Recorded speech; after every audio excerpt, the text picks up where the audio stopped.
So many great moments, so many great memories from, well, I mean, for you guys, even longer than myself, of course. Here we are, I've only been able to live through a lot of StarCraft 2. However, there's been so many champions, so many moments across the board, and now we get to relive live even more. We've got the Legends coming up here, Nick, to take the stage for StarCraft 2, Brood War tomorrow. Yeah, I think it's really cool that Gamers8 is not only supporting StarCraft 2 now and having this incredibly huge event that, I mean, I think we've never had anything quite like this, right? But that they're also supporting and bringing back the old school players that kind of brought those memories here, and we're building new memories, upon that now. Yeah. And I'm glad that it's not just, StarCraft 2, it's StarCraft 1 as well. Yep. And both these games, they have active, healthy scenes. They're continuing to have new players now, but these guys that we're bringing here today, I mean, they're really important, they're really special, and it's going to be fun to see how exactly they play, because agreed, some are more active than others. The game's in a completely different state, right? Yeah. And of course, the meta is always changing, even past the the patches and the current iteration of the game itself. So yeah, this is going to be fun, and I'm really not sure who's going to take it, to be honest. I wouldn't have been surprised if MVP came to us and says, "Are we playing Wings of Liberty or Heart of the Swarm? What are we doing here?" Like, but let's take a look. Let's take a look at the prize pool then for this to get things going, as we have 4 of our players. It will be MC, MMA, MVP, and Stefano. They're fighting for the lion's share of $50,000. Of course, if you just come here, great stuff. You've already got 10,000 on the board here, Dan. So it's going to be exciting to see how these players go up against one another. Yeah, it's really hard to gauge exactly where they're at, because none of these guys have been particularly active. They haven't really played all that much. You can see these are like the different eras that we have seen them play during. I don't really recall MVP playing in 2021, but that's okay. I also don't. He didn't. That would be why. Yeah. But yeah, I mean, some of them have played more often than others. A lot of people are saying, oh, I think Stefano's going to take it. Personally, I think MC is going to come back in some great form. Ooh. Yeah. That's a bold claim.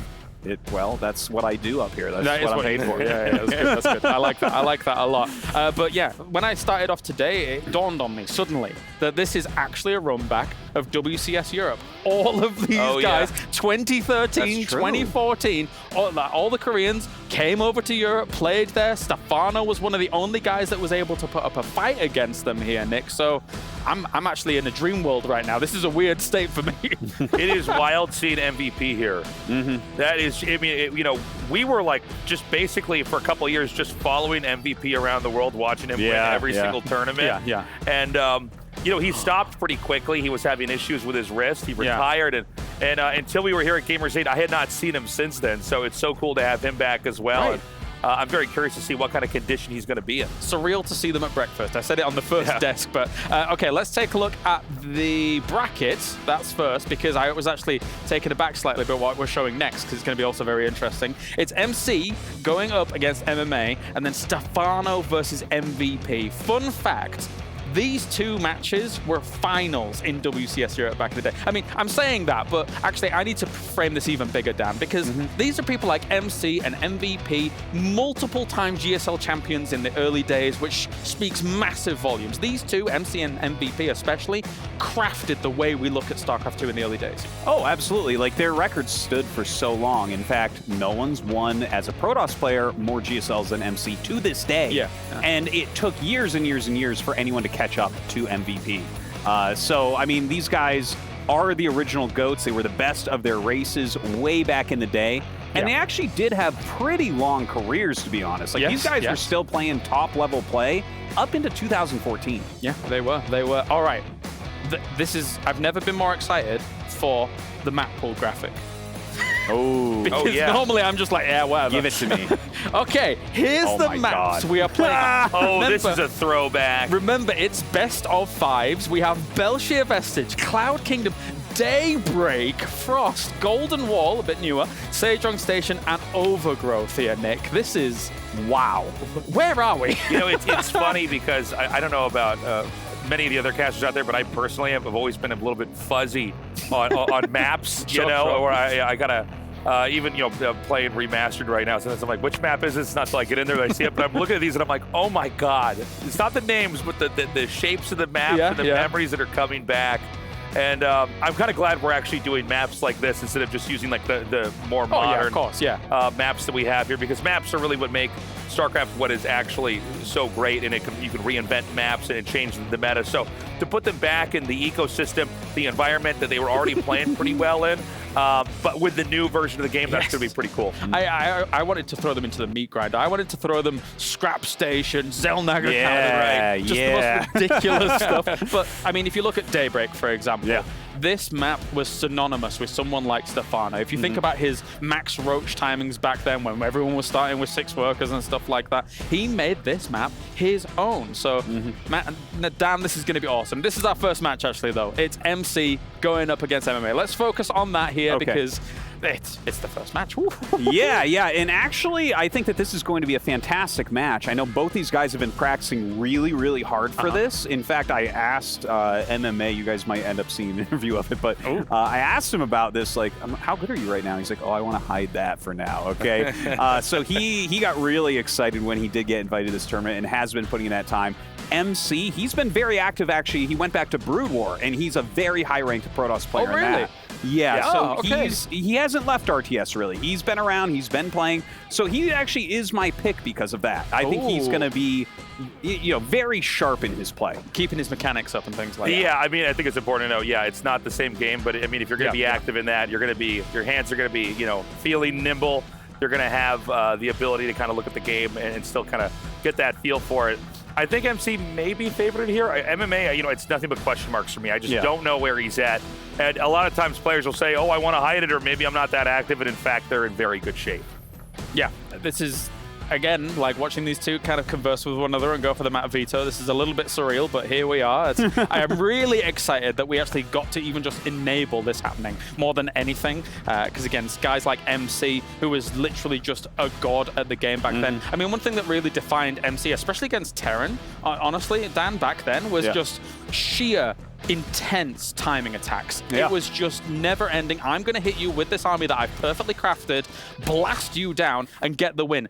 Game after game after game. He influenced Protoss probably more than anyone in the history of the game. Like he really, he set the tone because he was the first big tournament winner for Protoss, taking down those 2 GSLs pretty quickly. And you're right, it's all like aggressive plays. It's in your face, sentries making force field walls everywhere.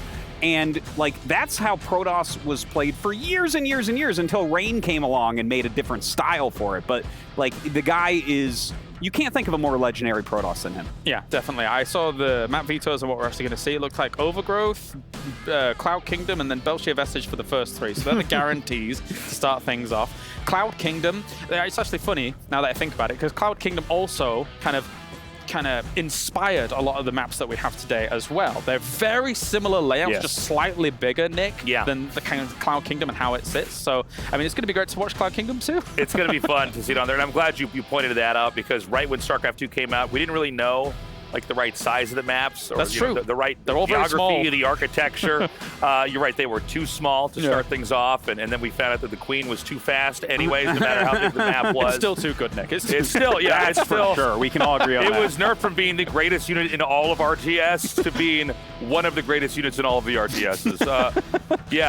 But look, to have them back on this map, that's going to be fun, and I'm glad you pointed that out. That's a little bit of history. We, this is around the time when we started to figure out, okay, what is a bad map, and how do we not make a map awful? What are the parameters we want to follow to get a map that's going to make for some good games with good players? Of course, I kind of addressed MC and how he used to play, but MMA on the opposite side of things, one of the guys alongside like Tasia back in the day, who was a Nexus sniper, just being able to, do those double-pronged attacks and things like that, Dan. So it's going to be exciting to see how he approaches MC. Yeah. And the thing is, he hasn't actually left esports, so it's not exactly the same as MC. He's been a coach over in Overwatch for quite some time now, so like he really has the mindset of how to practice, how to train.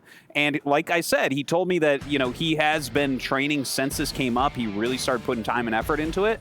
So I think he's going to be in great shape. I think this is going to be an amazing match, honestly. I think that what just made it perfect was if he turned up in a Slayers jersey or an Acer jersey. But Slayers, back then, everyone was like, oh my God. There were so many fans of Slayers back then, and MMA was kind of Boxer's child almost. It was, I'm reminiscing.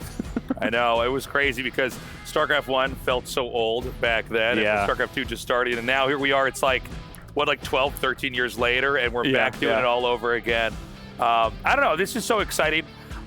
Again, with this match specifically, I don't know who's going to be the favorite. I think this one's going to be a real mystery. I think we're going to know a little bit more after game one. Let's find out. I should have grown the curtains again for this one. It is going to be MMA going up against MC, two of the most influential names to ever touch the game. Let's go to the stage for the best of 5.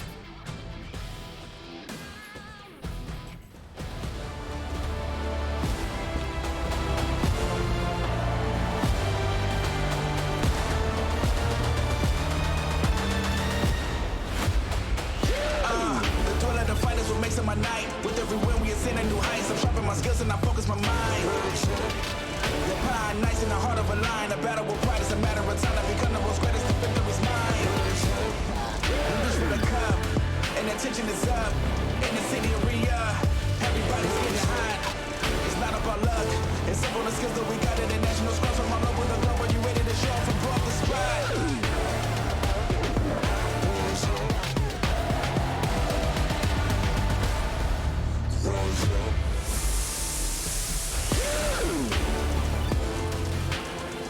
What a treat we have ahead of us today. This is StarCraft 2 Legends at G8 in Riyadh, and Fancy, we are in for a treat. Definitely we are. أعزائي المشاهدين السلام عليكم ورحمة الله وبركاته. اليوم بيكون معنا يوم جدا مميز، ما فقط بيكون عندنا تكملة البلاي اوفس عندنا في بطولة ستاركرافت الأساسية، لكن عندنا ستاركرافت 2 ليجندز راح نحضرهم إن شاء الله في المسرح. بيكون عندنا مباريات ما عاد شفناها من عقد كامل. The 4 players we have here today have been playing StarCraft since the very beginning. They have storied histories and some of the highest earnings in all the game.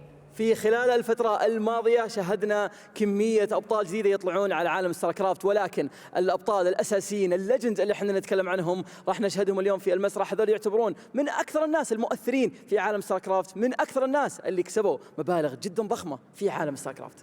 And Fancy, this is just such a treat for me. I've followed these guys since the beginning. It's so nice to see these familiar faces, and I can't believe that they're all come back to play here today for $400,000, $40,000. They earn the rest in my heart. Exactly. So زي ما تشوفون أعزائي المشاهدين البطولة هذه بتكون مميزة جدا، بتكون عندنا شو ماتشز مرة عظيمة، وكل واحد منهم بيكون عندهم فرصة يكسبون حوالي $50,000 متواجدين معنا في هذا المسرح. في بعضهم حرفيا ما شاهدناهم في مسارح عالمية من سنين مرة طويلة، والآن راح نشهدهم على المسرح. These 2 players last played each other in 2014, and now they're going to play here on the stage for you this morning. Let's welcome the first to the stage.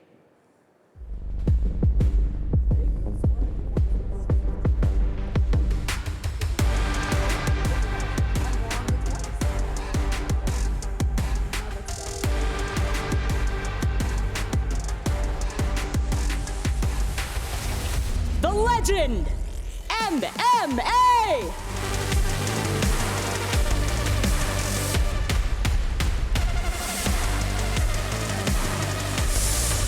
His love of esports is strong. He is currently the coach of Seoul Dynasty, the Overwatch team, but he was also the first player to earn the Triple Crown in StarCraft 2 at MLG Columbus 2011, GSL October 2011, and IEM Global Challenge Kiev in 2012.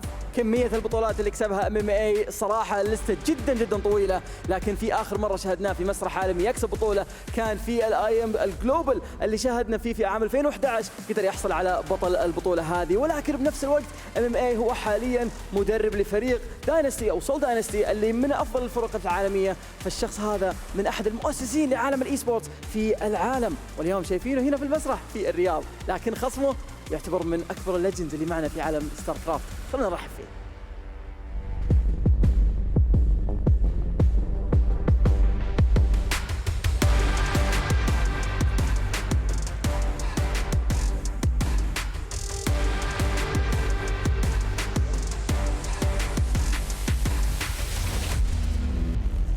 رحبوا معنا في المسرح The Legend MC.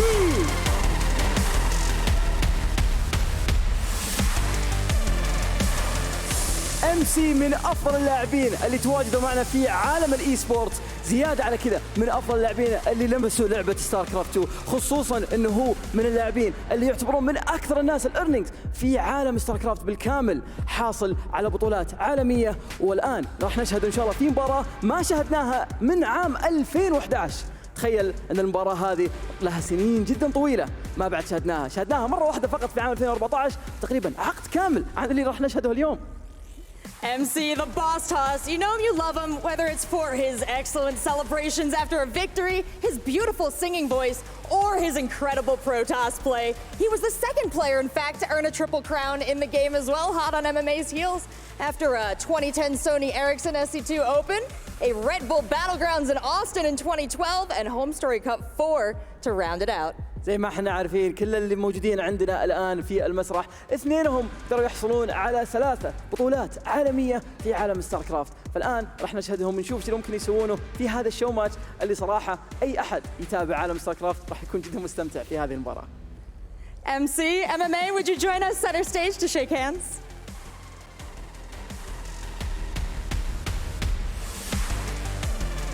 هذه التحية ما شاهدناها من عقد كامل أعزائنا المشاهدين، وقبل شوي شاهدناها في المسرح عندنا، فراح على طول نروح مع المعلقين يتكلمون عن هذه المباراة لأن عندنا 2 ليجندز راح يتنافسون على مجموعة جوائز بمقدار $50,000، فخلونا نشوف مين اللي ممكن راح يتألق. What a treat, I know you're excited, so let's get into the match and send it on over to the casters. How awesome is this? MMA versus MCC in the year 2023. 2 guys that have a lot of history with each other. They've met each other in finals all the way back then in 2013, 2014 as well. And we get to see them duke it out with one another once more here over at Gamers8 in Riyadh. I'm Roddy, joined by Pick, and I am actually like weirdly anxious but super excited for this best of 5. It's so exciting to see these old dogs back at it again. Some of the players who were so fast to rise to the top in the early years of StarCraft 2. Real trailblazers. MC, of course, was just unstoppable. His pushes, his sentry usage in the early days, and his just constant variation of build orders, he always kept his opponents guessing. MC has always been an aggro Protoss, right? He's been the in-your-face Protoss. The boys at the desk mentioned it as well. We got to love him for his great use of the sentry. And he actually made a lot of people dislike the Protoss race a little bit, just by how silly this man could make it look. I think of MMA as a little bit more of a standard player, just great all-around mechanics, fast all over the shop. Word on the street, rumor is that MMA should be a little bit stronger right now than MC. They have both been aware of this tournament for quite some time, so they've had a couple of months to get ready for it. But when I just thought of it, without even talking to them, I already had the feeling MMA strikes me as the kind of guy that the moment he knows, oh, he's back on Battle.net immediately. He starts playing, he starts grinding, and I'm honestly expecting a pretty damn strong MMA here, Pick. I am as well. He looks scary, he looks focused. He's been immediately approaching the other Terran players and talking to them about builds and that sort of stuff. He's kind of had that glint in his eye. There's just an aura about him where you can tell he's a little bit hungry, and I think even out there coaching, you know, other games these days, that competitive desire doesn't go away. You give him an opportunity like this and he's immediately back on the grind. He also just strikes me as a guy that is always going to be a gamer, right? Not only is he a coach currently for the Overwatch team, Seoul Dynasty, but he's just not a guy that will say goodbye to all of it together. MC probably goes on a little adventure here and there in live and see what he loves. We know that he has enjoyed some other games as well. Did make the occasional minor comeback in StarCraft 2 where he streamed for a little bit. So in a weird way, MC has played more recent than MMA. Yeah. But it just kind of feels that MMA, the moment he knew that he was going to play some games, he's like, oh, I'm back, I'm dialed in, I'm locked in, let's go. And it's going to be so awesome to see these two duke it out. But as you said, MMA, he does have that aura around him. He feels confident, he's been playing a lot. And a few people that have had the pleasure of running into him over the last few days, they've all said the same. Yeah, he's pretty damn good. I expect 1Rex expand. I expect solid macro from MMA. For me, the big question mark is MC. What can you do to get it back in your wheelhouse? He used to be the master of lots of one-base all-ins, lots of warp-ins on the high ground and that sort of stuff. What I'd love to see from him is something like, you know, some Proxy Oracle or some 12 pylon Proxy Void Ray, some Tempest. We honestly have no idea what he'll like to do because we know he's the king of the century back in the old days. But of course, time will tell as we head onto a map that we used to play on and cast for so many years. One of the greatest maps of all time. Up here in the top right, the Blue Terran, one of the greatest players of all time, MMA. Man, Overgrowth is kind of like your high school crush. The moment you see it, you're like, it's still pretty. I still love looking at it. Such a pleasant map. In the bottom left side, we are looking at the main base of one of the greatest Protoss players of all time. Our Korean toss, MC, the boss toss. The president of Protoss, I think people called him for a while there as well. I think what I always think is so insane is he won so much money that even when he hadn't played for like a couple of years seriously, he was still #1 in the prize earnings. It took so long for everyone else to catch up to him and finally eclipse him. MC just had unparalleled ability to win in the biggest tournaments. Before we truly analyze the builds, it's just funny how much these guys have in common as well, right? They are both Home Story Cup champions. MC won Home Story Cup 4, MMA won Home Story Cup 12. They both battled it out in WCS Europe, and they actually met each other in back-to-back finals in Season 3 of 2013 and in Season 1 of 2014. And the cool thing is they both won 4-2, 4-2. So these two, they have been enemies for a long time, at least on the battlefield. It's going to be an early Zealot here, a bit of a Reaper wall here for MC, so you can tell he's kind of planned this one out. Wait, did he just make the early Zealot because he was worried about being eBay blocked, and then when he didn't see he was eBay blocked, he canceled the Zealot? Oh my goodness, MC is back, pig! Yeah, he's back. he's actually been studying builds. Like, this is actually really tight in this opening. You can tell he knows exactly what he's doing here.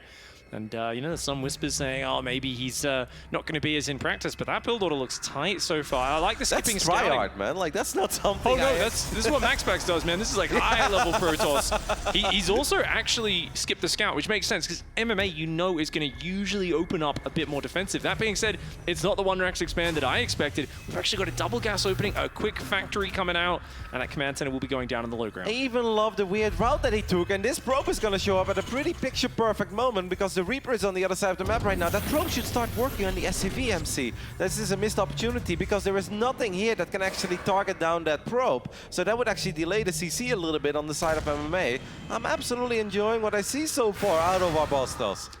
And remember, just as recently as 2019, you know, MC was playing in GSLs and grinding on the ladder super duper hard. So he's definitely up to date with everything in Legacy of the Void. He does have that more experience.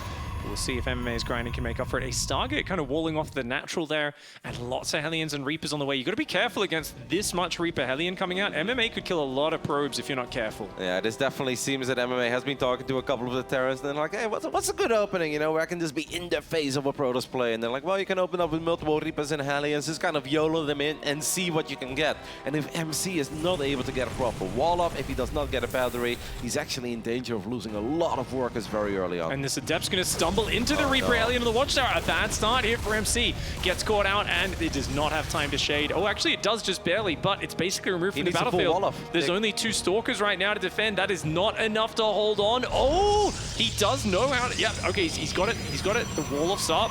MMA is not going to dive in. He's just going to take out the probe. Very good response so far for MC. We can still throw a grenade and bounce a couple of the Stalkers out of position, but then obviously MMA would take the risk of losing all these units and not getting a whole lot done. I'm very happy to see that MC got those extra buildings up. And this is now indeed actually looking pretty sweet on the side of MC. As he has his first Phoenix out, he's going to add a couple of extra gateways. It feels that MMA is going to follow this up with some Cyclone Viking aggression. MC is going to scout. And if he sticks around for 1 more second, he's going to see that the first unit that comes out of the factory is a Cyclone, but there's a good chance he was already expecting that. This Adept will sacrifice its life, but now he gets the confirmation that it is a Cyclone. I would kind of like to see a shield battery on the side of MC. Definitely not a bad idea, but with 3-gate production and a Stargate pumping Phoenix, I think he's okay for now, staying very heavily on 2 base, going for a Robo and 4 gases, so it is going to be a Phoenix Colossus play. Big. I gotta say though, that Raven MMA, I'm not too sure about that Raven, even though there are world-class Terran players that will build Ravens in these scenarios, but I always say unless your name is Maru, you shouldn't really do that because it's incredibly hard to keep a Raven alive against multiple Phoenixes. MMA, his Reaper does manage to hop into the main base, and that is actually a nice scout, right? Because now he knows that he's not playing against Phoenix Zealot or Phoenix with a weird Blink Stalker follow-up, which is obviously possible as well, but knowing it's Phoenix Robo, that should help MMA a little bit in making the correct choices from here on out. He's going to have to, as you said, protect that Raven. The Reaper Hellion, not long for this world. The Stalkers and the Phoenix will be able to clean all of that up. Hellion's actually going to do a bit of a juke there and hide in the bottom right. Clever movement for MMA. Maybe bring those in for a run by later on, as well as scouting the 3rd base. The Raven has to be protected. Now, you know, I used to always hate on Raven versus Phoenix play, Roddy, but it's all about those Phoenix. If they can find that Raven and snap it, that'll be fantastic. But the Cyclone Viking shoos them away for now. I'm not a fan of the Raven against Phoenix either, but then Maru somehow still gets it to the other side of the map, disables the Colossus, wins the game, and like, well, we all look kind of silly now, don't we? So, yeah, a lot of the modern Terrans hit that so consistently that it almost seems like it is a valid play. And the Hellions are getting cleaned up, so some good value for MC, but he has been slowed down on his rate of expansion, and his Colossus aren't particularly early, so it does still feel like this game is neck and neck. Now, I'm actually very positively impressed by what MC is showing us here so far. It's all very clean. If he can start chrono boosting out of Colossus now immediately, if he snipes that Raven, or at the bare minimum denies the interference matrix from landing, did the Raven actually finish up? Because I haven't seen it. Where are we hiding that Raven? Top right side? Oh, it's chilling over here in the natural. Yeah. Like, it's actually not looking bad for MC at all, because MMA, his first move out, is going to be incredibly important for a Korean Terran, because if he doesn't get the job done, he is going to be way behind economically, right? Because we don't have a third CC, and that's going to just take a very long time, and it's going to be hard to get it up and running as well against all these Phoenixes. The only thing that I think we can say about MC's build order so far is maybe a few too many Stalkers, right? Because he won't have Blink for quite some time, and the Stalkers in the straight-up fight, just not very good. Yeah, they're very important to help defend against if there was like 2 or 3 Cyclones that got built and there was a push from MMA, the Stalkers would have been great. So I think he was afraid of that, trying to play safe, but now he does end up with a lot of those Stalkers not as useful. Phoenix are spotting them move out, and MMA is moving out to take a third base on location behind. +1 in combat shields is going to finish up with Stim. Medivacs on the way. Oh, needs to go after the Raven. That was a missed opportunity for MC. Yeah, that was a tiny moment. That's also unfortunate for MC that the Phoenix is just left. MC is going to run into this army in the center of the map. The anti-army missile is going to land immediately. Maybe we can drop a force field or two, or at least disengage, because we don't have the extended thermal lens yet on the side of MC. MC got a bit unlucky with the Phoenixes, because if they would have stuck around for 1 more second, he would have been right on top of 2 very exposed medevacs. And imagine that push of MMA without any medevacs. That would be completely game-changing. If you stim and you don't have the ability to heal, you're going to be in trouble. Charge is just started. MC's army is still quite immobile. Phoenix going to pick off a few of these reinforcements, but MMA's push looking very scary. 3 siege tanks and an interference matrix available. He's waiting to pull the trigger on that. I like the patience here from MMA. Battery overcharge in the back is going to help keep things alive for a little longer, but it's hard to choose when to fight here for MC. Well, if he's in range of battery overcharge, he should be all right. Now with the interference matrix landing, maybe MC can just back off for a little bit. MC wants to go for it. Phoenix is going to fly forward, lift up a couple of these tanks. The Raven has fallen. The Colossus and the Immortals are really packing a punch, and it will all come down to the target fire and the micro. But I want to believe that MC should at least have enough here to keep this Nexus alive for a little while longer, especially with charge more than halfway done. 2 tanks did survive, though. That's crucial. Those Phoenix picked them up, but they got shot down so quickly. MMA's getting a ton of damage right now, and he's got the tank still in a dangerous position. Combat shields, or sorry, battery overcharge should be back and ready to cast in a moment. 1 tank is a couple of hits away from dying. If MC can just get that low HP tank, maybe that can be the beginning of a hold. We have another Colossus showing up, but that Nexus will fall. MC is still going to try to at least clean up this army. A couple of Widowmines are going to clean up the Zealots. The Vikings are putting a number on these Colossus. I think MC might be able to push this back, but not before he has lost almost everything that truly matters, as 1 Disruptor is going to show up, but it's a little bit too late. MMA takes a big victory here in Game 1. Third base is up behind it for MMA. He's got the 2nd upgrade coming in on the engineering bay, a mass of bio cascading forwards, Widow Mines as well. And now that he's taken out the 3rd, he's got the numbers advantage. I'd love to see MMA start splitting up, pick up, drop the main, kind of keep looking to deny the 3rd on the right side of the map as well. MC, he's going to try and sneak a Zealot run by up, but the Watchtower gets such good coverage on this map. MMA is going to pick those up for free if he sends a few units over. Yeah, MMA is absolutely in the driver's seat here in Game 1, and he will know that. He has done everything he needed to do, completely reset the Phoenix count, completely reset the Robo unit count, and on top of that, the 3rd Nexus of MC that was obviously a whole lot quicker than the 3rd CC of MMA did go down. It's unlikely that MC can find his way back into Game 1, but he can still just play it out, right? Get a feel for the stage, get a bit more comfortable, and also get a grasp on perhaps what MMA likes to do after his first push. Look for those big disruptor shots as well, right? There's always a chance to come back, especially if you're playing against, you know, a guy who hasn't got as much experience in the modern version of StarCraft 2. Let's see if MC can flex some of those comeback mechanics. Disruptor ambush is key. Sometimes Dark Templar or Zealot backsteps can also be fantastic, but I like the way MMA is just setting up on his macro. The moment those ghosts and the 2-2 come in, I imagine he'll be forcing the issue. Tiny bit sloppy there by MMA, a few units a bit ahead of the rest of the party, so a minor donation. I think MMA is worried about some of those MC antics of the old days, right? He's like, is there a Dark Shrine somewhere? Are there a couple of DTs running into my mineral line? But MC simply does not have the money for that. And honestly, indeed, the only chance that MC really has here is you get a couple of Blink Stalkers, you get a few Disruptors, and you hope for those magical connections, and perhaps MMA just take a very bad fight or two, perhaps a drop that gets gunned down by all these Stalkers that are waiting in the main base. That is pretty much the only thing that MC can fully hope for here. Blink not quite ready, so he does have to trade that Stalker using a Disruptor shot to take out the Widowmine in revenge. MMA's army spread across the entire map right now, looking for opportunities and angles to come on in. Remember, there's only a single robo. It's not building Disruptors right now. MC very starved for gas. And the bio on the left and the right. MMA seems a little bit cautious right now. He doesn't want to make a big mistake. No, does not want to throw, right? He knows that he's done everything he wanted to do and perhaps a whole lot more with his first move out. He's in an absolutely amazing spot. Now he wants to make sure that he doesn't throw, but sometimes if you play it overly cautious, you actually give your opponent a way to perhaps wiggle their way back into this game. Because MC did have time to re-establish this, the third base, get +2 on the weapons as well. Now the Stalkers finally have Blink.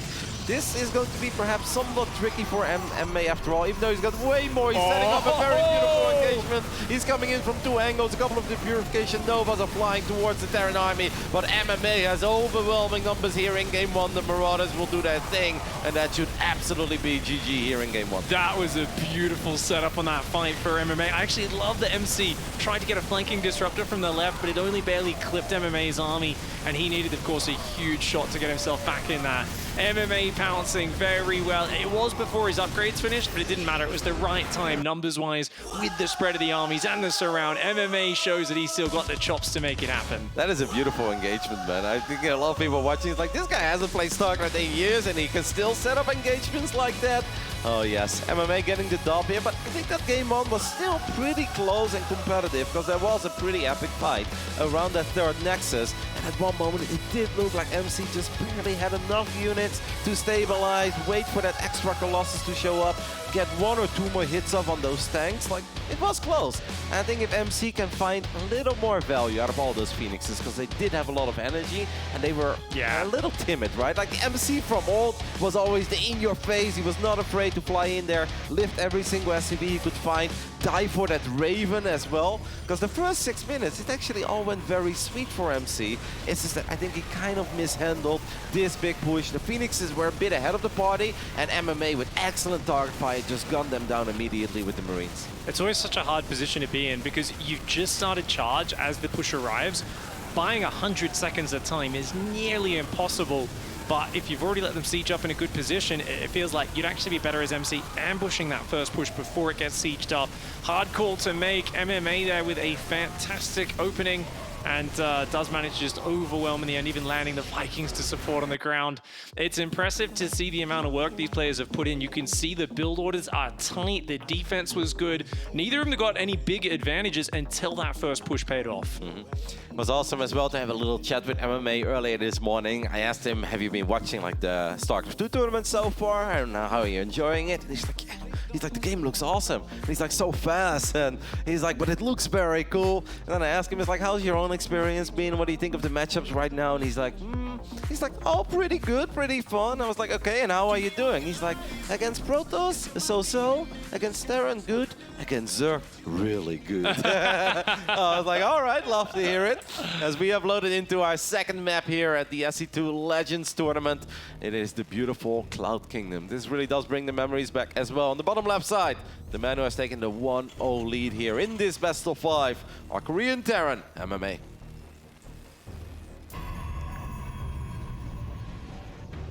And his opponent in the top right getting the rough end of Game 1, but no doubt ready to bounce right back up. It is the boss toss, MC.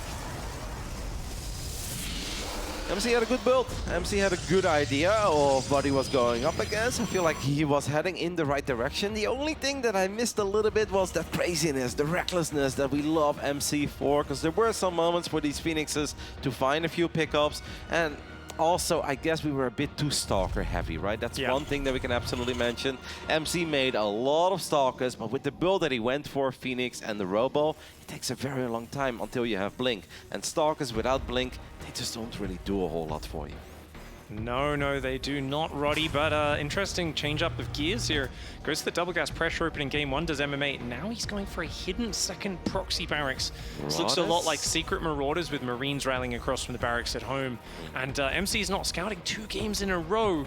Gets very dangerous. He did scout in that previous game. He just scouted very late. That's something that some Protoss players like to do. They scout after they already build the Nexus in the natural because they feel very confident that whatever they face, like if it's an all-out one base all-in, you can always stabilize on one base. And if you just send the probe in a very weird route to the other side of the map, you will avoid the Reaper and then you still get a scout. And I think the moment MC sees, okay, there is no CC, that's maybe where the alarm bells will go off for him a little bit. But this is still a scout. It's just a delayed scout. Indeed.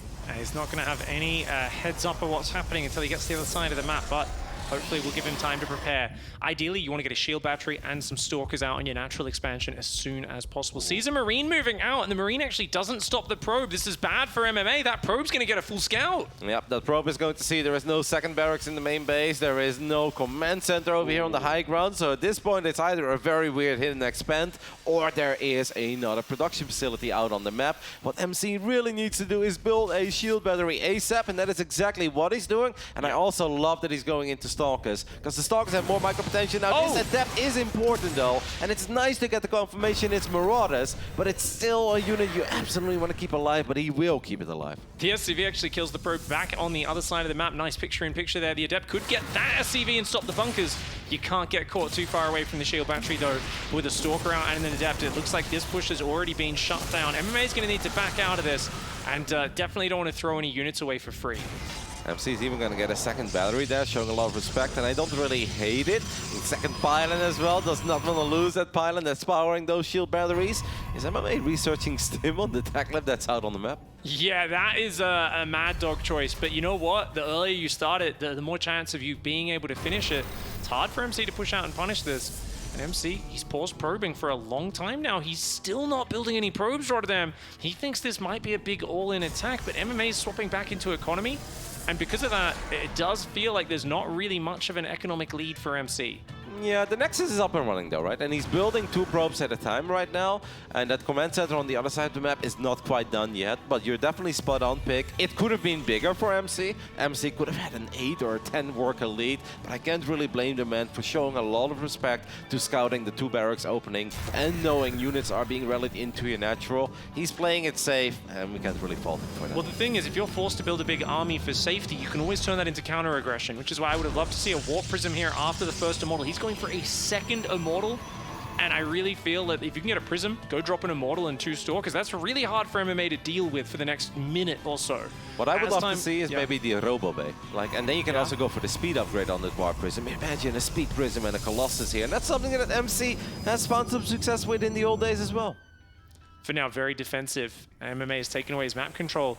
MC, not like the old MC of old, you know? In your face, trying to cheese you out, trying to get you with sentries and big pushes, big 2-base attacks. He's going to now move out to the Watchtower. That Stim is going to finish, though. MMA getting away with a very greedy move. He's actually avoiding the army, and if MC loses track of it, if these units just stim into the natural, MC is in danger of losing a couple of probes, because the shield batteries won't be able to save those units forever. There is a spotting pylon on the high ground, and MMA decides against it, worried about those units returning home, and that's exactly what happened. You've got your wish though, Pick. There is a War Prism, but I would have loved to see that Robo Bay as well, and well, MC's like, I'll grant your wish as well, Roddy. So I think he's making all the correct choices. He's enjoying an 8-worker lead, and don't forget that those Immortals are just lovely units to have. Those are going to scale well against all the Marauders that MMA has produced so far. That is correct. I really want to see MC take the aggressive stance. I want to see him get back in that mode that we know him so well for. It's a lot about confidence boosting and trying to kind of get yourself in a situation where you feel like you can excel. He's now heading across the map, but time is always important in StarCraft, and he has taken a little bit to get over here. Stim will be done, combat shields will be almost finished, and there should be a decent pack of Marines that can respond to this. Yep, but it's still going to be hard, right? Because every Stim is going to really hurt, and Immortals are pretty tanky with those barriers. MC has the ability to warp in a few extra units as well. This is not going to be easy for MMA without a Cyclone, without a Viking. It's very difficult to deal with this kind of stuff. He's thinking about stimming, but if you stim too early and you don't get anything done with it, the next Stim could honestly be your final Stim, right? And the Immortals can just one-shot that army. The model drop is going to rotate to the natural along with the Stalkers. They could bust this bunker. The bio comes in, but they attack the third base. Going to go for a cancel. That MC does not cancel the Nexus. It dies. He's focusing on the attack. He says, screw defending. Let's go aggressive. The Immortals and the Stalkers bust the bunker very quickly. The SCVs have to get pulled. The Marines are stimming forward. It's a lot of firepower from MMA. MC needs to stop running and just start fighting a little bit, even though it can look a bit intimidating when there's a bunch of Marines heading your way, but eventually these Protoss units need to turn around and fight. Some hot pickups there on the Immortals, another great save on the side of MC. 12 SCVs have already fallen, and MMA is running a little low on units here, and he knows it. He does have extra Marauders, extra Marines on the way, but MC should have a Colossus that's coming out soon, and this Orbital is actually in serious trouble. And don't forget about all those depots that are on the low ground as well, Piggy. 16 SCVs have already gone down. MC does not turn around to defend. He says attacking is where I'm most comfortable, and he does it well. His Stalkers also hunt down the Marauders on the map. He's taking out the reactor. An excellent turn around here for MC. Gets put on the defensive, but great scouting pattern for him, warping in more Zealots. It's only a handful of Marines, Marauders, and SCVs, and that Warp Prism micro has been exceptional. Yep, low HP Prism, but it's still doing its thing, and GG gets called. The boss toss with a little fist bump there as well ties things up, and that is what we literally all want to see. MMA, his proxy Marauder opening did not work out. MC with his delayed scout made the right adjustments. But honestly, he just played it very well. He played it safe, but he knew what was up, and he did not forget about what made him great. And that's just being on the other side of the map, making stuff happen. Where in the first game, he felt a little timid. I really kind of loved that crazy Immortal drop at first, and then just the shove into the natural. And MMA felt that he had to take that fight, and it looked promising for a little bit on the right. I was like, MC, fight, you cannot run forever, you need to fight. But then he started fighting, and he displayed some great Warp Prism micro. Yeah, a kind of risky move to run forward and focus the Prism for MMA. It almost paid off big, but the micro was just too good. That red hit point Prism barely surviving, keeping the Immortals up as well. And MC's micro is so good in these scenarios. Give him a chance, and he will show you the power of Protoss. Really cool to see that these men are all tied up. I mean, in the past, it's always been close and competitive between them. A lot of people had high hopes for this. They were like, well, I'm not sure what to expect. Are they going to be bad? I think it's very obvious that these guys will just never be bad at StarCraft. That's impossible, but it's awesome to see that this is actually already a competitive best of 5. Both of them have been here for at least 4 or 5 days at this point. They've got their own hotel room with PCs where they have been able to practice, and I know that they've all been lathering it up a little bit, playing some custom games as well, and it's really cool to see that this is what we get rewarded with, Nick. Some fun games so far as we are loading into Daybreak. I mean, some people still call this the greatest StarCraft 2 map of all time. In the top right side, our Korean Protoss player tying things up after defending the Marines and Marauders of MMA. This is MC.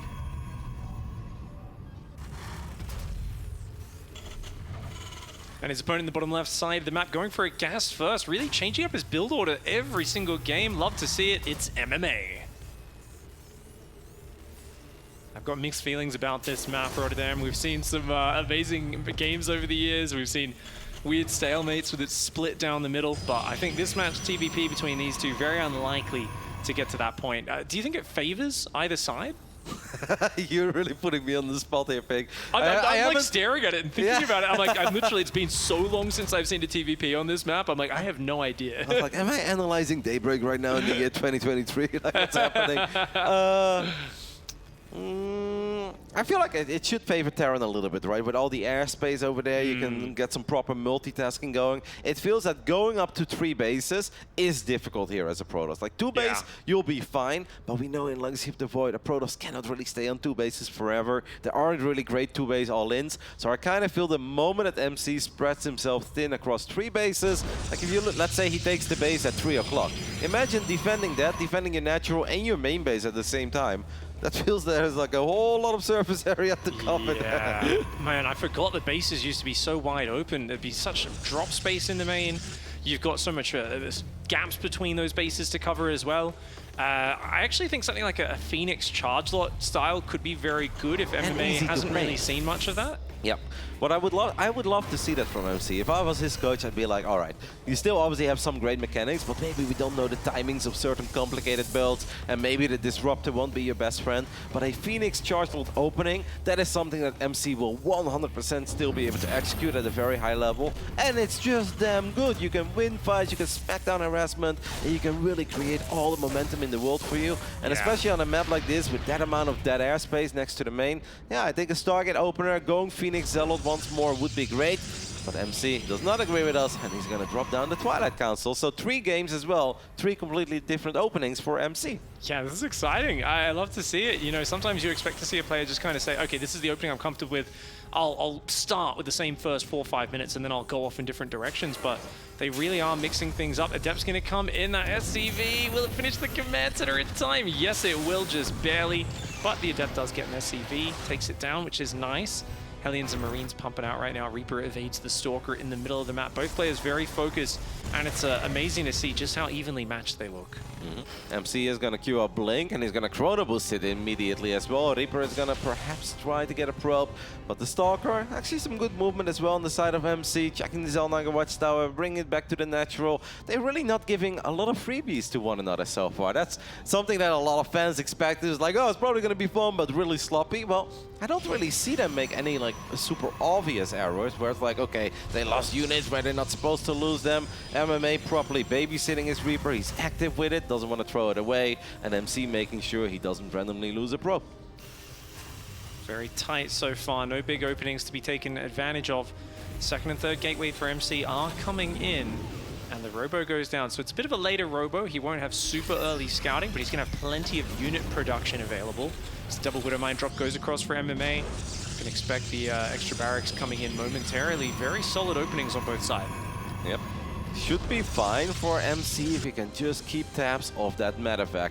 Now, if you move the Stalkers out but you miss the medevac, this can actually get a little bit painful. MC moving his Stalkers out on a very unfortunate moment. There is nothing in this main base.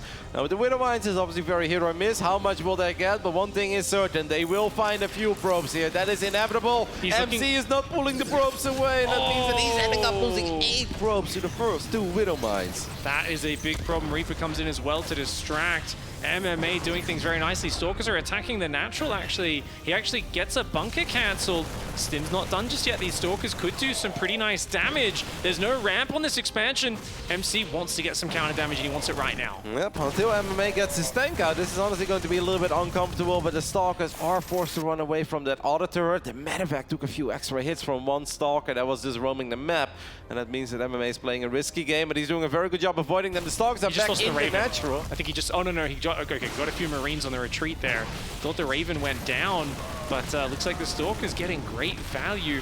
As long as MC corners his probes, he can do well. Blink's on the high ground. He's actually going to get the siege tank. Wow. That is a huge pickoff. These Marines do not have what they need to handle it. Luckily, there's a bunker in the main, but MMA desperately needs to stabilize. MC is finding damage in the scrappy situations. He's still got that killer instinct. Yes, he does. He's got extra Stalkers showing up as well. That means that these bunkers, sure, they're lovely, but they are empty at the moment. The Widow Mines really need to do a bit more on the other side of the map, and I do believe that medevac is flying into the natural. We're going to take a look at that as well. That's a heavily oversaturated natural pick. Oh my goodness. The picture in the bottom right. Boom! 11 probes go down just like that. MC is inflicting what appears to be mortal damage on MMA. Oh no, that siege tank is way too exposed. MMA gets blinked on, and MC right over the wall gets in there. The SCV is forced off the line, but those are non-combatants. They are not meant to be in the fight. The Stalker's blinking back very nicely. MMA needs to take care of that Observer. That Observer has been so fantastic for MC. It gave him a lot of high ground vision. I do believe it finally went down, and we have one more tank, and that tank with the bunker should allow MMA to stabilize. But MC has already found a tremendous amount of damage. MMA down to 18 SCVs, and you can see it. He is not happy with that. He does still have both orbitals alive.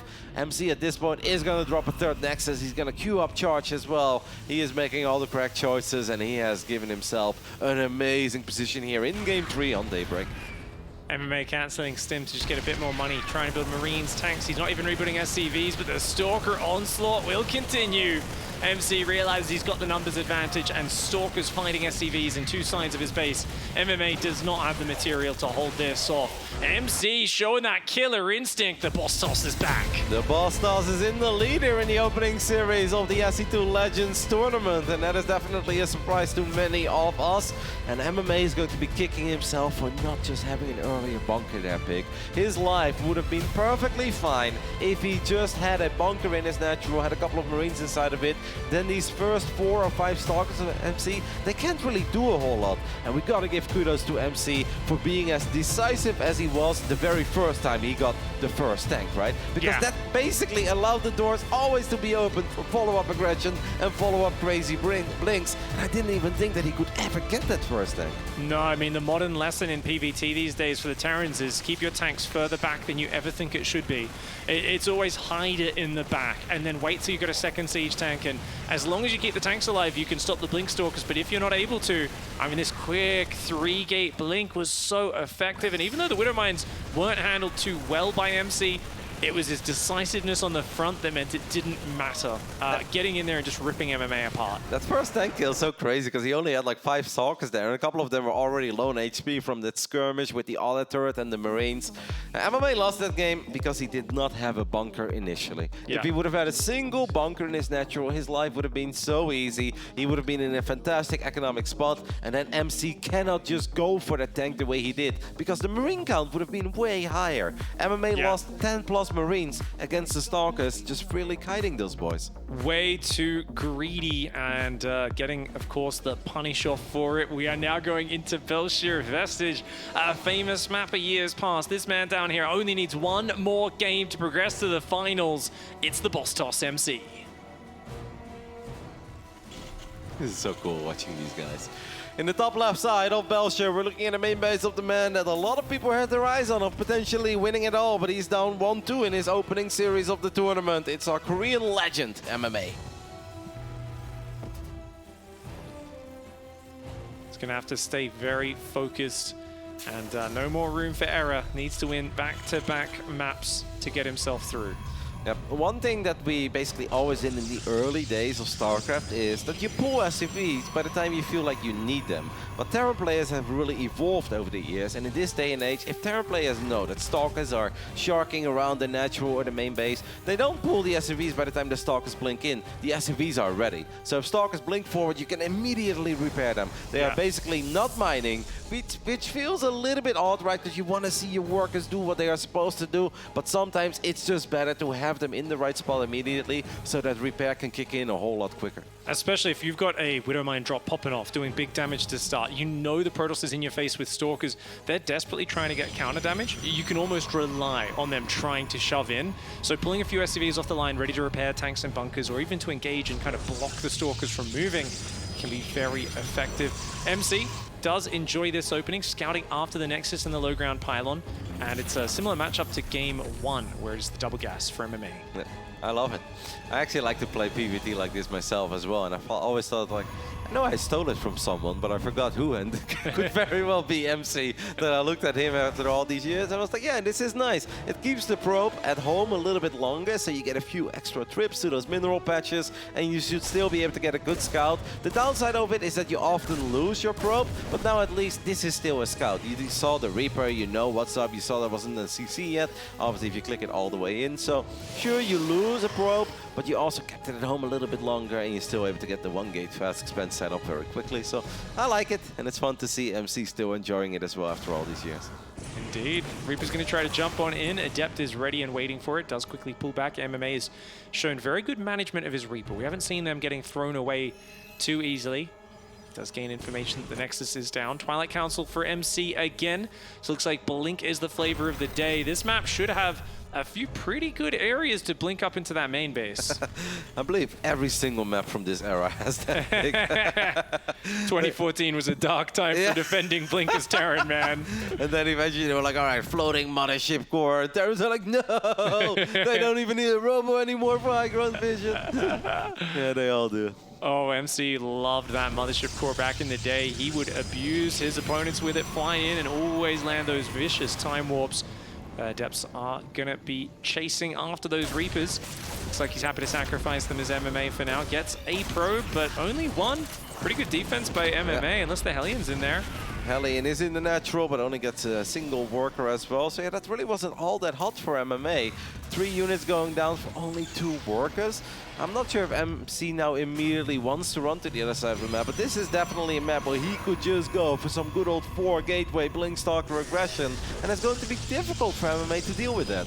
The natural's so far spread, you can't really fully cover the natural with your tanks. There's no bunker once again as well. He does have a siege tank out. As long as it's sieged immediately, I guess he's okay for now. He's going to actually put it very far forward, almost like an ambush siege tank, hiding it under the tree there. That's actually kind of cool, so he's going to be able to get a couple of shots up, but it also really exposes this tank though. Terran players would love to keep that tank a bit closer to the mineral line, so it's easier for SCVs to repair them. I do love the fact that MMA is throwing up a bunker right now. By the time he has Stim and Combat Shield, he obviously doesn't need it, but that is so far off. We look at the production tab, we don't see any of those big upgrades coming in. His army is not going to get a power spike anytime soon, so it's basically all down to these tanks to make sure that MMA is not going to struggle with the Stalkers of MC. He does pull the tank back as well, realizing Blink could be finished now. So I like that MMA seems to have a very good understanding of timings, and he's kind of positioning based on what he knows could be threatening out of MC at this moment in the game. MC, though, not going crazy aggressive. He's just kind of rallying forward for a bit of Stalker pressure and taking a 3rd base behind it. I'm going to have a Raven flying to the other side of the map, and that's obviously kind of cool because the Raven is not necessarily the best unit in history in dealing with Blink Stalker aggression, even though MC is obviously just expanding. He has charge on the way, so he doesn't seem to be all that committed to the idea of finding damage here. But it's nice for that Raven to just be on the other side of the map, drop an auto turret in mineral lines, and even if you can just keep the Protoss at home and grab a few workers here and there, you're going to be relatively happy with this Raven investment. MC is looking for a blink into the main right now as well, but there's a siege tank and a pack of Marines on the high ground. I believe they're pretty well positioned. 2 tanks, in fact. Yep. So I can't imagine a blink in will go well for MC. He might, knowing MC, he might still just go for the tech lab though. That is true. That Stim is very tempting. Stim used to take like 4 minutes to upgrade back in his heyday, so definitely a big impact. Even nowadays when you do snipe that upgrade, it's huge. The siege tank in the back is, I guess, a little far away. It might not cover them when they first blink up on the high ground, but for now, MC playing quite chilled out. He's going Immortal's Charge and a Templar Archives behind it. Double auto turret goes down. Quite an investment there. Only 2 probes. That's not particularly worth it for MMA. Good reaction by MC. This is kind of the difference between the old Terrans and the new Terrans. These days, Terran players kind of just drop 1 auto turret, force the Protoss to pull the workers away, and by the time the workers are back, he can drop the 2nd auto turret just to get max value. Because now MMA just used a whole lot of his Raven energy, and MC doesn't have to worry about that Raven anymore for the next 30 seconds. I love the Storm Tech coming in here. I think it's so good up against the kind of Raven siege tank style. You can feed back, of course, the Raven if it gets a lot of energy. Chargelot's very good for jumping on tanks, but MMA is not sticking on tanks. I love that. He's swapped into reactive Widow Mines. He's also building a 3rd base. Looks like MMA is getting back into that macro comfort zone. And I do wonder if MC is going to start to feel out of his element. If this gets forced to like 4 bases onwards, I think MMA is quite comfortable playing the macro game. MC, on the other hand, will no doubt want to make something happen.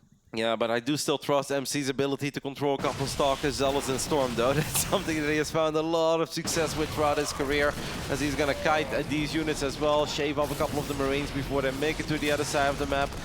May force to siege up one of the tanks there in the center. Like, MC doesn't have upgrades, but what he does have is a decent amount of units. And with a good attack of Zealots getting on top of these tanks, a nice Storm in the heart of the biopack, MC can absolutely crush this army. Oh, the Stalker's going to try and get around this. The Observers did see those siege tanks were left behind a bit. MC is very tempted to try and catch those. But look at this, MMA threatens, siege is up, and then he just goes home. He says, I've got a 3rd base moving out. I'm going to float that out. He's actually going to take the base on the left side of this map, so he's going to take the forward expansion. MC doing a good job there, finding a couple of those Widow Mines as well. I think what MMA saw with the Raven is like, hey, you don't have a crazy amount of workers. You haven't taken your gases yet in your 3rd base. Maybe I shouldn't be here, because then obviously there is a good chance that MC is going to have a lot of Zealots with charge to work with. And MMA did not have a crazy good army against Zealots. Indeed. The siege tank's very weak in that scenario. As the Widow Mine count grows, and not just that, but the critical mass of Marines and Marauders, Zealots lose efficacy. And it's really about the Psy Storms landing on the clumped up bio that gets the damage done.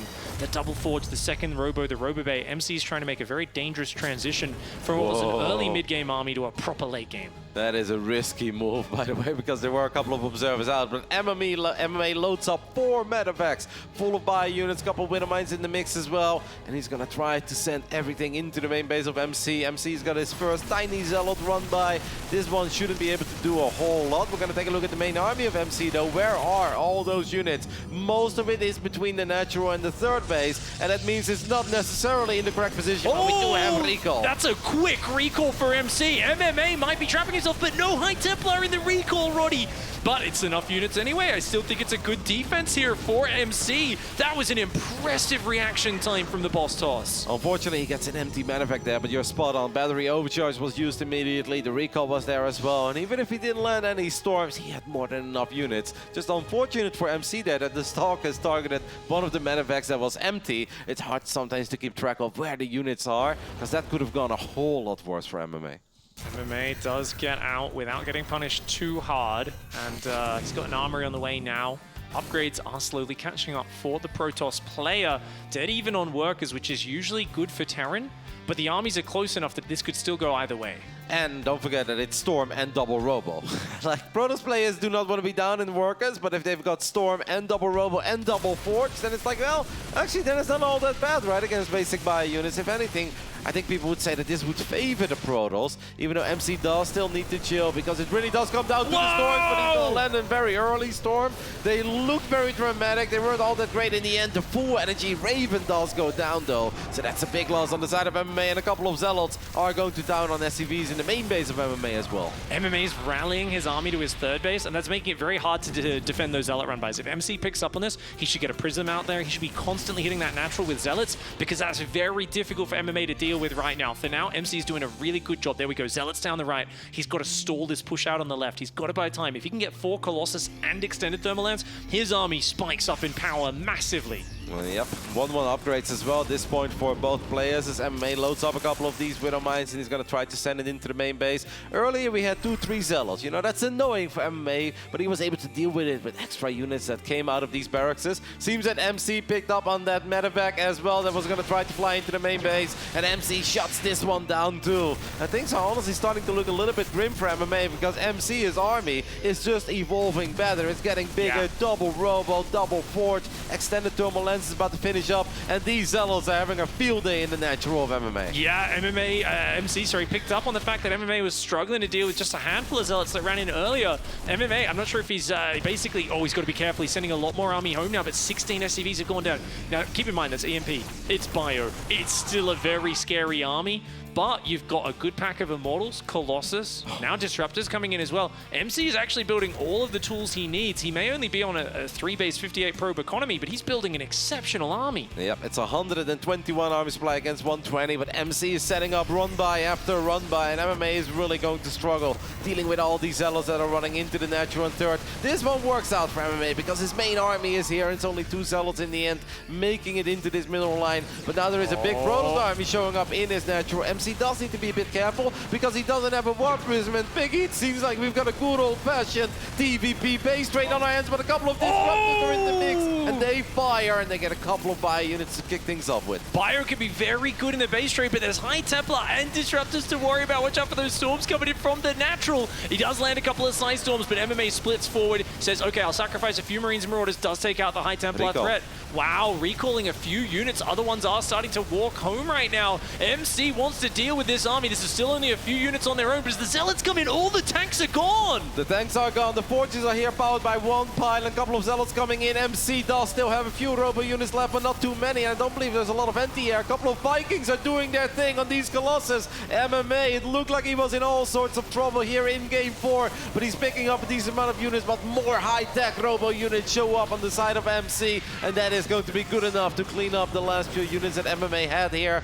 MMA, his supply has plummeted, but he's done a lot of damage as well, but he lost the Orbital on the natural. And his third wasn't mining. Remember, he ran all the workers away from his third because a few Zealots got through. If that was mining this whole time, I think MMA would be on even supply, but as it is, he's out-teched and he's out-supplied. Liberators and a few Marauders will try to stall out MC, but MC will not be perturbed. He realizes he's got the numbers advantage. He just clicks on those Liberators and marches forwards. The Colossus Immortal Archon looking fantastic. And the boss toss still has the magic touch. What a performance by MC. A lot of people kind of thought that MC and MVP were the two a little bit more out of practice, and Stefano and MMA were the big dogs coming into this tournament. MC had a somewhat rough start. That first game, a few too many Stalkers, didn't have Blink, didn't really look like it was going anywhere. But he really stepped it up. Game 2, 3, and 4. We saw some of that trademark MC aggression. The Stalkers on Daybreak. And obviously the great scouting. A little celebration, we missed it there as MC throws his arms up in the air. Super awesome to see these two guys play.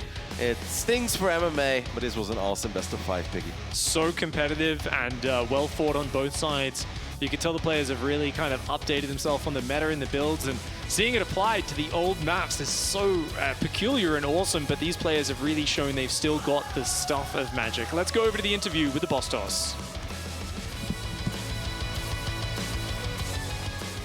MC, what an impressive performance after coming out of a time away from the game. But tell me, what has your time away from StarCraft been like?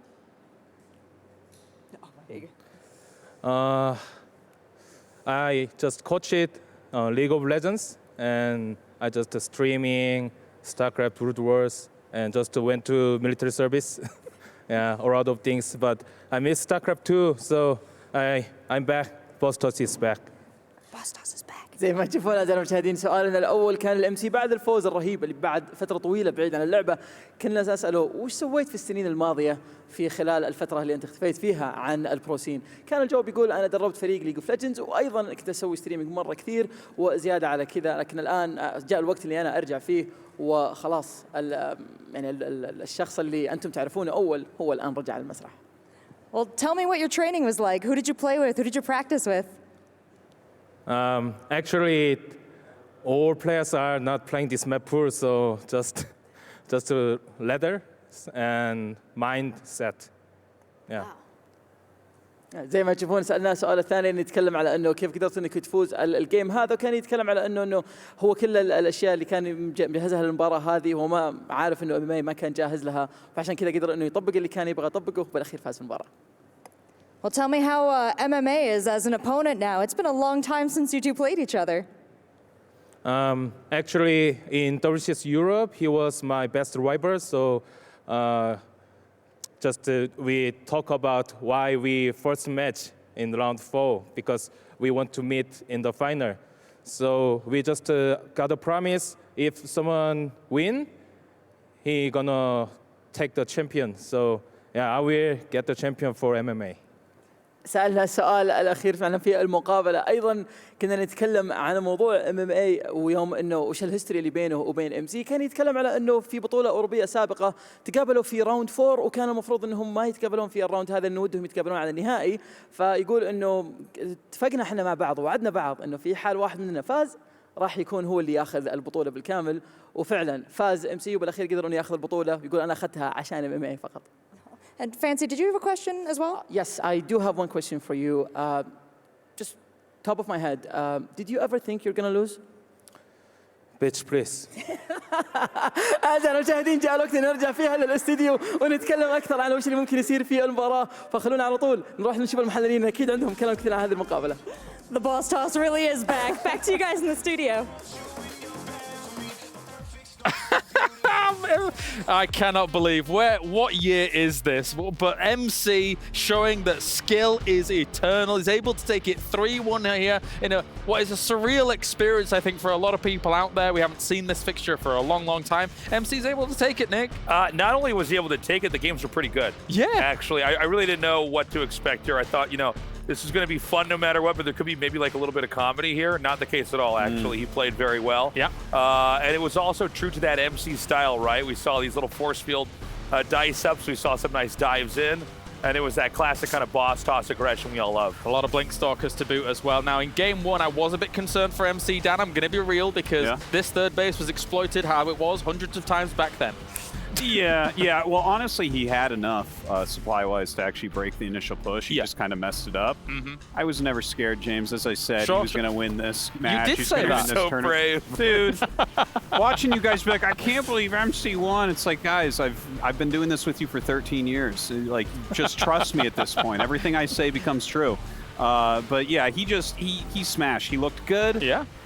I want to enter him into the top 8. Who can we kick out? We need a second Protoss up there. That's a good point. I'll look down the list a little later on, of course, as we move on to Game 3 as well. This was on Daybreak, which, again, just a very, very old school map. What I was surprised most about, Nick, was the fact that he was just like, oh yeah, 4 Blink Stalkers, blink up onto the high ground and kill the siege tank. That was, okay, that was cool. Yeah, it's funny. That was a little bit more common to see wins with that a while back, but you could see that MC was really able to exploit that. MMA kind of like, what is going on? This is really abusive right now. Yeah. Stalkers blinking in here.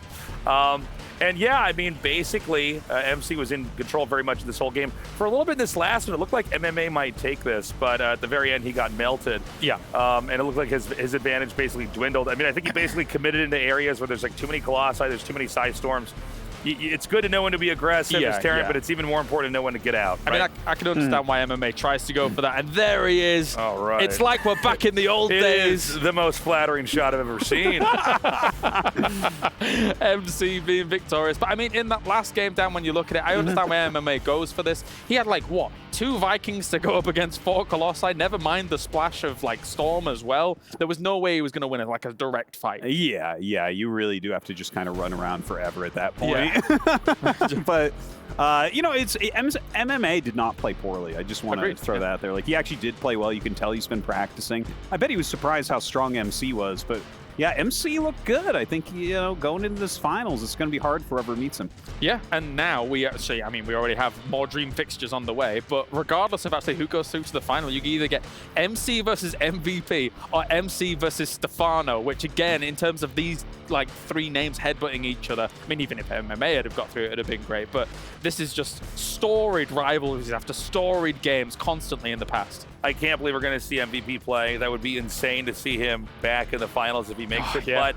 But at the same time, I mean, Stefano, I mean, there's another guy that you have to be excited for. So no matter what happens, we've got a cool finals, and I think MC is going to be a real threat to whoever gets there and goes up against him. All right, well, thank you very much, gentlemen. Time to go to a break here at Gamers8. When we return, we have that non-Korean versus Korean. It is a repeat of the grand finals from WCS. I can't believe I'm saying this. It was 10 years ago. We've got Stefano going up against MVP. We'll see you soon.